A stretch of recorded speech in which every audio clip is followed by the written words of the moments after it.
नमस्कार सर्वांना. Home cooking Marathi ह्या आपल्या यूट्यूब चॅनलमध्ये आपल्या सर्वांचं स्वागत. तर आज आपण पाहतोय मधुर वडे रेसिपी. ही एक साऊथ इंडियन नाश्त्याची रेसिपी आहे. तर आपण सकाळच्या किंवा संध्याकाळच्या नाश्त्यामध्ये ही रेसिपी बनवू शकता आणि मस्त असे कुरकुरीत वडे बनतात. तर ही रेसिपी शेवटपर्यंत नक्की पहा आणि नक्की ट्राय करा. इथे मी 1 वाटी बारीक रवा घेतलाय,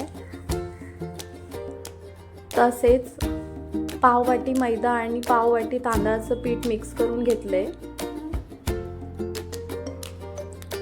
ह्या आकाराच्या चमच्याचे आपण 2 चमचे शेंगदाण्याचा कूट वापरणार आहोत.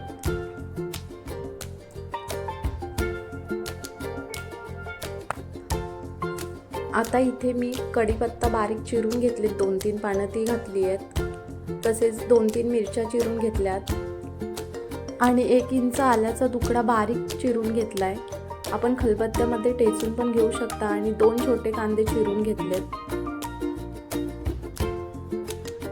बारीक कोथिंबीर चिरलेली घालूयात. चवीपुरता मीठ घालून घ्यायचे.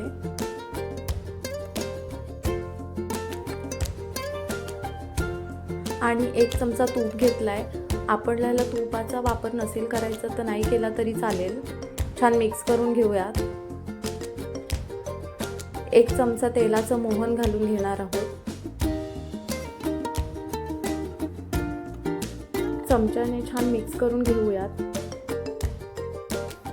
आणि आता थोडं थोडं पाणी घालून, लागेल तेवढं पाणी घालून आपण छान मळून घेणार आहोत पीठ.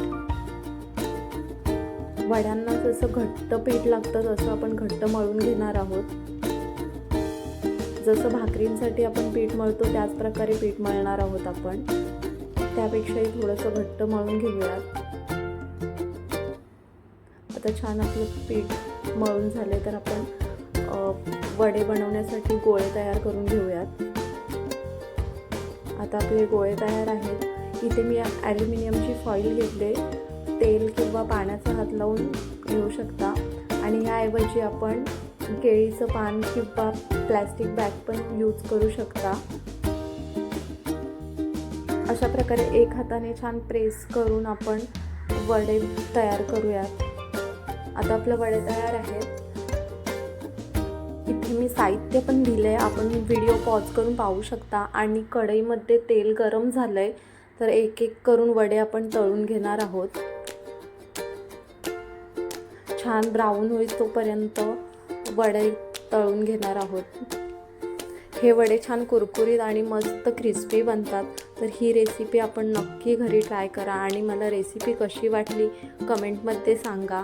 आणि चॅनलला सबस्क्राईब केलं नसेल तर लाईक आणि सबस्क्राईब करा. तर आपले असे वड्या तयार आहेत. आपण काढून घेऊयात आणि बाकीचे पण वडे मी तळून घेते.